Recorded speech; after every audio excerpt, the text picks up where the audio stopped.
So Mr. Philip, a good man in the community, buys keke and gives to Mr. Kunle under a hire purchase agreement. Mr. Kunle has paid up to 80% of the money. On the last installment, he defaults. Then Mr. Philip wakes up one morning, runs to the junction, carry like 5 boys, senior man, go Mr. Kunle's side. I want to recover my keke, you don't default. After all, once the hirer default, I have a right to recover. Mr. Philip, you might be wrong o.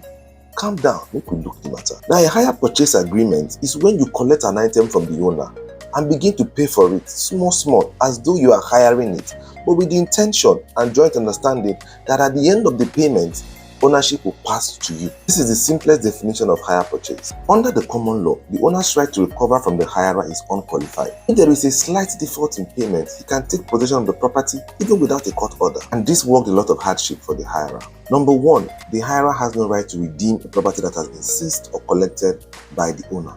Number 2, failure of the hirer to pay the installment on a particular date amounts to a breach. Even though there is just 1 day breach or even the payment of the last installment, it doesn't matter. The common law says the owner can retrieve the property from the hirer. Thirdly, the hirer has no interest in the property that is recovered by the owner. This is regardless of the fact that the goods, once sold, might yield a sum that is higher than what the hirer owes the owner. The hirer is not entitled to get the difference paid to him by the owner. But that is the position under the common law. Let's now look at it under the Hire Purchase Act. When it comes to recovery of goods, the Hire Purchase Act restricts the right of the owner to indiscriminately recover the goods from the hirer. According to Section 9 Sub 1 of the Hire Purchase Act, after the payment of a relevant portion of the hire purchase price, the owner cannot recover the goods except by an action in the court of law, or in the case of motor vehicles, by following the provisions of Section 9 Subsection 5 of the Hire Purchase Act. The term relevant portion is defined in the Hire Purchase Act, particularly Section 9 Sub 4, and it is defined as follows. In the case of goods other than motor vehicles, half of the price is relevant portion. But in the case of motor vehicles,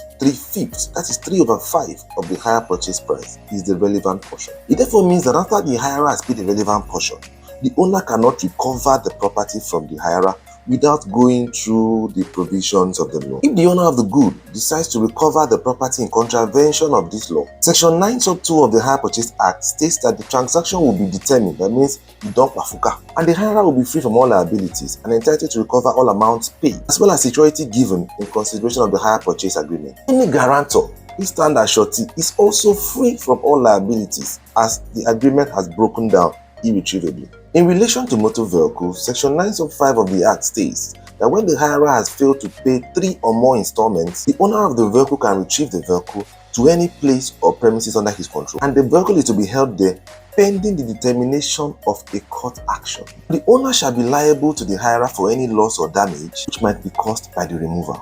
So those owners who keep on saying, "I'll retrieve my keke and nothing will happen, I'm not giving you a dime," na lie o. Retrieve your keke after relevant portion, you go refund the person money o.